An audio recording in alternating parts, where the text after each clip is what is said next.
একই সঙ্গে অন্তঃসত্ত্বা হয়েছেন মার্কিন যুক্তরাষ্ট্রের সেন্ট ভিনসেন্ট হাসপাতালে কর্মরত 14 জন নার্স। শুধু তাই নয়, তাদের সন্তান প্রসবের সময়ও কাছাকাছি। এই অবাক করা ঘটনা ইতিমধ্যে বিশ্বজুড়ে চাঞ্চল্যের সৃষ্টি করেছে। বিজ্ঞপ্তিতে জানানো হয়েছে, যুক্তরাষ্ট্রের উইসকনসিনের গ্রিস বে শহরে শিশুদের উন্নত চিকিৎসার জন্য পরিচিত সেন্ট ভিনসেন্ট হাসপাতালে প্রতিদিনই নারীরা সন্তান প্রসব করতে আসবেন, আর এই নবজাতকদের দেখভাল করবেন হাসপাতালের নার্সরা।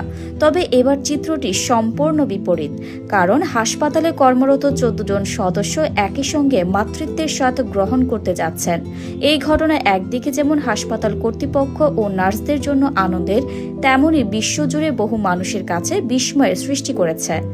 একই কর্মস্থলে এতজন নার্সের একসঙ্গে অন্তঃসত্ত্বা হওয়ার ঘটনা সত্যিই বিরল এবং আলোচনার কেন্দ্রবিন্দুতে উঠে এসেছে।